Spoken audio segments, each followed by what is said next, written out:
Boa tarde, pessoal do oitavo ano, do Integral Colégio Curso de Araruna. Vamos aí para mais uma aula de História. O pessoal aí que optou pelas aulas remotas. Vamos para a correção de algumas atividades e, a partir daí, vamos revisando, né, o conteúdo sobre a Revolução Industrial. Tá bom? Então, pegue um livro de atividades na página 17. Vão abrindo aí e vão fazendo suas correções, suas anotações. Certo? A partir eu faço a discussão, né, de cada questão. Na questão 1, né, diz o seguinte: a Inglaterra foi o primeiro reino europeu a passar pelo processo de industrialização que ocorreu no século XVIII. A respeito dos fatores que contribuíram para esse pioneirismo inglês, assinale V para as alternativas verdadeiras e F para as alternativas falsas. Então, primeira afirmativa, né? Primeira aba aí. A forte marinha inglesa contribuiu para transportar as matérias-primas utilizadas nas indústrias, assim como os produtos comercializados. E isso vem desde o ato de navegação, bem um pouco antes, né? Mas a partir do ato de navegação, que os produtos ingleses, né, foram transportados, né,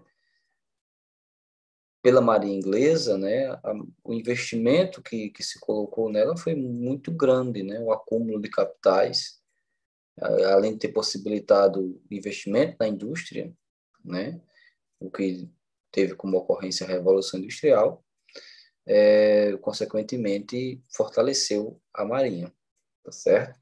É verdadeiro. Na afirmativa 2, o fortalecimento político da burguesia decorrente da Revolução Gloriosa, contribuiu com a legislação que aumentava o controle do Estado no comércio. Não, né? O controle do Estado no comércio seria o contrário, né? Contribuiu para a diminuição do controle do Estado no comércio. As revoluções inglesas, né, podemos dizer assim, ela serviu aí para limitar o poder do rei, que vai ter aí, né, o seu ponto final, digamos assim, dentro desse contexto da revolução, das revoluções inglesas, a Revolução Gloriosa, né, que o Guilherme de Orange vai assinar a petição de direitos, né, a Bill of Rights, no qual vai limitar seus poderes, e ele vai ter que consultar o parlamento, né, aquela ideia, né, do rei reina, mas ele não governa, que vai ser característico de uma política, né, de um sistema, de uma monarquia parlamentarista. Então, é falso.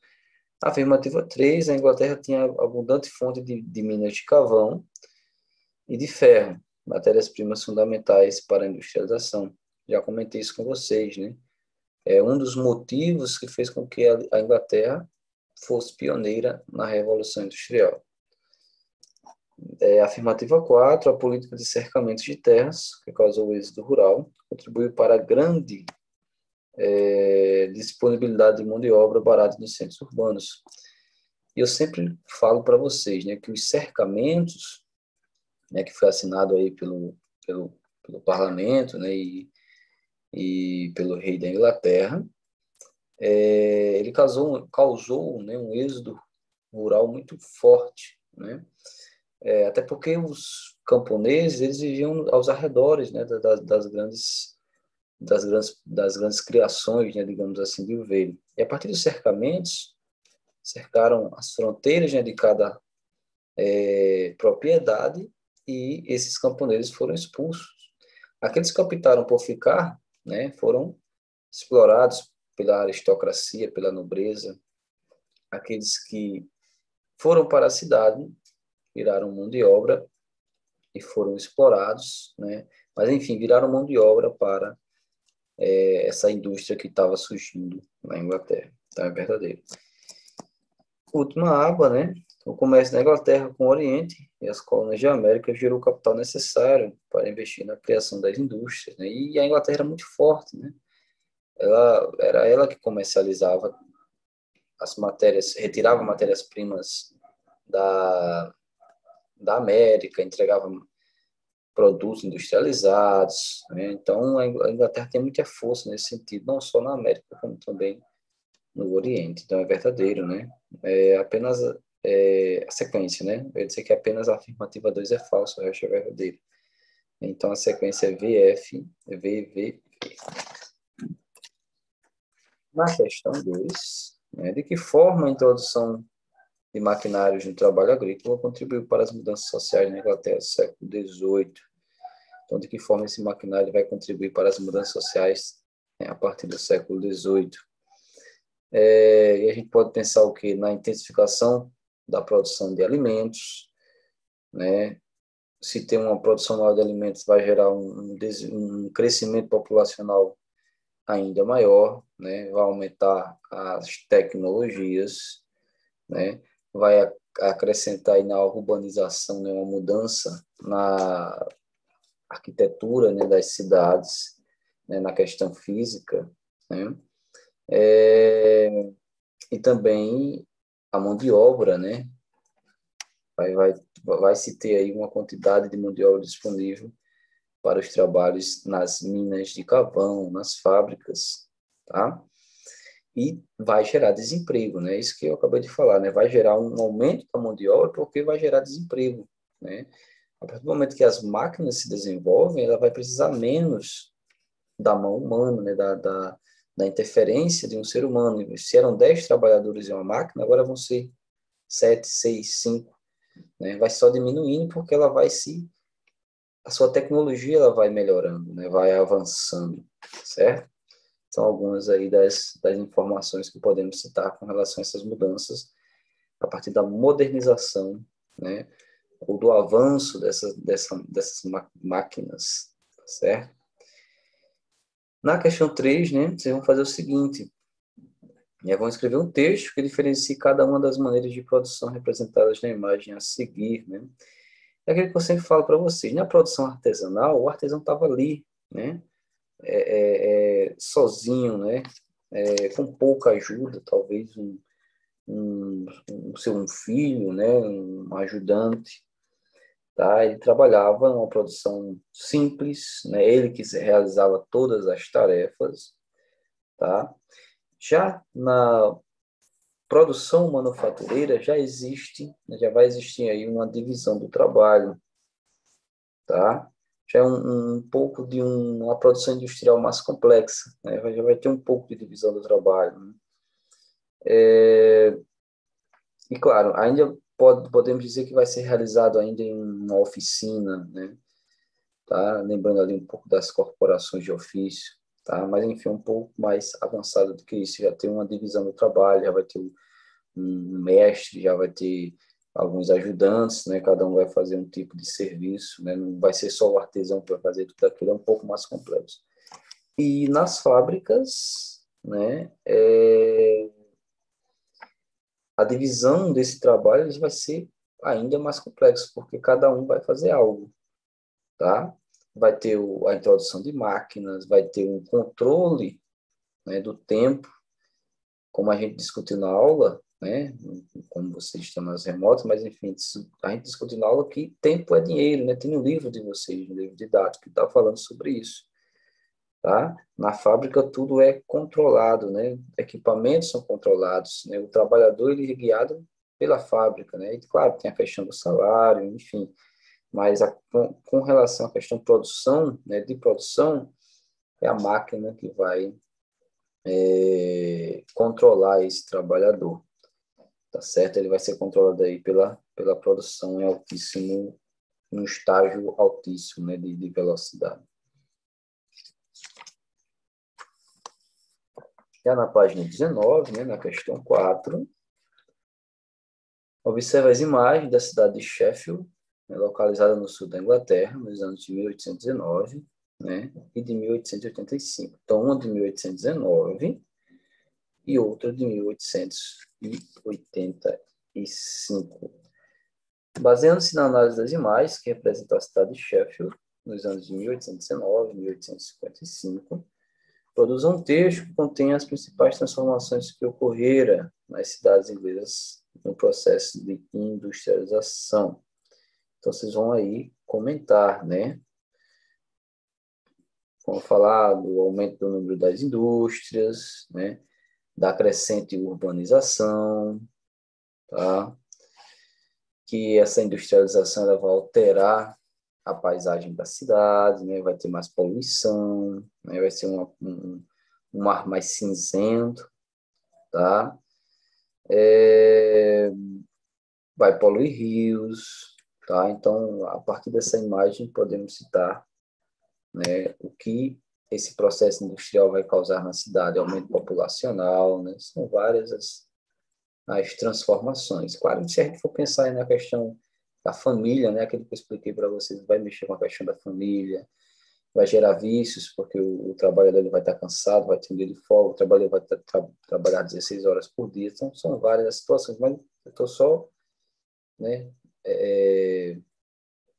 explicando melhor, né, essas mudanças, mas no caso das duas imagens, né, a questão mais da paisagem, do aumento populacional e entre outras coisas. Questão 5, analise as afirmativas a seguir. O lulismo foi uma das primeiras manifestações de resistência da classe operária no período da Revolução Industrial. Sim, né? Eles quebravam as máquinas, né? Eles achavam que tudo aquilo que eles estavam sofrendo, a exploração que eles passavam, são as máquinas que eram culpadas do desemprego, era por causa das máquinas. Então, eles quebravam muitas máquinas. A destruição das máquinas era a única forma de protesto do movimento cartista que atuou entre 1811 e 1806. Está muito errada, né, essa afirmativa, porque é o cartista, né, o movimento cartista, ele não vai quebrar máquinas, tá? Ele vai tentar agir dentro do parlamento, ele vai tentar colocar, né, ter participação no parlamento para que suas reivindicações se tornem lei, que elas cheguem à Constituição. Então, a afirmativa 2 está errada. A afirmativa 3, mesmo sendo reprimidos, os operários conseguiram a aprovação de algumas reivindicações do século IX, como a não contratação de crianças com menos de 9 anos. Tá? Tá correto. Inclusive, eu falei para vocês que as crianças, por terem as mãos pequenas e por serem pequenas, trabalhavam nas minas de carvão, iam em lugares mais apertados para extrair esse carvão, trabalhavam nas fábricas, né? Alguma máquina quebrasse, né? E alguma coisa estivesse impedindo a movimentação dela, como eles tinham as mãos pequenas, eles iam lá para tentar retirar, né, alguma coisa que estava impedindo o funcionamento. Então, só que até os 9 anos, não quer dizer que acima de 9 anos poder trabalhar, né? Mesmo muitas crianças aí continuaram trabalhando nesse processo. Então, 1 e 3 estão corretos.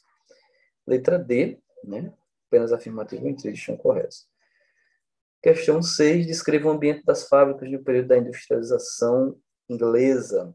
Né? Isso aí é muito simples, né? É só a gente olhar para as mudanças aqui nas cidades italianas. Né? Se fora da fábrica já tinha poluição, imagina dentro da fábrica. Então, muita poluição, locais muito quentes, tá? Não tinha ventilação, muita sujeira, muitos gases químicos, né? Pode pensar aí na queima do carvão, muito vapor, muitas doenças, muitos acidentes com as máquinas, não tinha essa preocupação, né, que temos hoje de proteger o operário, de proteger o trabalhador. Então, muita exploração com as mulheres, exploração dessas crianças dentro das fábricas, é muita coisa que podemos citar aí, baixos salários, são condições deploráveis, certo? Na questão 7, né, na página 20 aí, tem 2 textos, né, vou ler rapidamente. Acompanhem aí o primeiro texto. A Revolução Industrial correspondeu à revolução do processo produtivo, pois deixou-se de produzir através da manufatura e passou-se para a mecanização. Um texto aí do Roberto Lanono. Texto 2, tomando como ponto de partida a utilização de diferentes formas de energia, numa perspectiva vulgar da Revolução Industrial, adotou-se a seguinte divisão. Primeira Revolução Industrial, entre o final do século XVIII e início do século XIX. definida pela utilização da máquina a vapor, do carvão, como combustível básico. Segunda revolução, ao final do século XIX, caracterizada pelo motor de explosão e a utilização da energia elétrica. São algumas características aí das duas revoluções, certo? De acordo com os textos, né, o segundo texto é da Miriam Leite, né? De acordo com os textos e com seus conhecimentos, responda as questões a seguir. Como a utilização de novas fontes de energia impactou o trabalho artesanal e manufaturado? Então, assim, a partir do momento que surgiu, né, essas novas formas, essas novas máquinas, esse processo de revolução ele vai impactar muito, né, no processo artesanal, que vai passar a diminuir, né, drasticamente. Então, aquele artesão que a gente já estava acostumado a receber suas encomendas, né, a ter uma carga horária de trabalho, a ter aquele seu dia a dia, né, ele passa agora a sua produção, né, meio que vai ficar escassa, né, porque vai ter ali uma fábrica que vai produzir um produto que vai ser mais barato por causa da exploração que vai ter dos trabalhadores. Tá certo? Então, o processo de revolução industrial, né, vai produzir muita coisa em menor tempo. Né? E o artesanato tem todo um ritual, todo um processo que ele tinha de produção, tá certo? Então, vai mexer muito com esse seu cotidiano, né, com essa sua cultura, né, que ele já estava acostumado, tá certo? Na letra B, quais as principais diferenças entre a primeira e a segunda revoluções industriais descritas no texto? Vai estar falando das matérias-primas, né? Vai dizer que a primeira revolução industrial vai ser a energia que vai ser utilizada, vai ser a vapor e a carvão, tá? E a segunda revolução, o petróleo, tá? Para produzir energia e tudo mais. Então, são algumas das diferenças. Na questão 8, né, você vai preencher essa tabela, tá? Que vai ter características da primeira e da segunda revolução industrial. Aí vai ter aí algumas alternativas, algumas palavras que vocês podem colocar. Então, primeira revolução industrial, período, né? Século XVIII, até aqui na questão está falando, né? No texto aqui de cima está comentando. Então, período da primeira, século XVIII, XIX, fonte de energia vai ser o carvão, né? O vapor, né? Dessa matéria-prima, a matéria-prima vai ser o carvão, o ferro. Invenções, podemos citar o barco a vapor, locomotiva a vapor, máquina de fiar, né? Muitas coisas. A segunda revolução industrial, século XIX, século XX, fontes de energia, eletricidade, a matéria-prima, o aço, o petróleo, né? Invenções, motor a combustão interna, né? Automóvel, telégrafo, são várias aí as criações, tá certo? Então, pessoal, espero que vocês tenham entendido. Qualquer coisa, entre em contato, tá certo? Manda uma mensagem e para tirarmos as eventuais dúvidas, tá certo? Então, tenham uma ótima tarde, fiquem bem e até mais.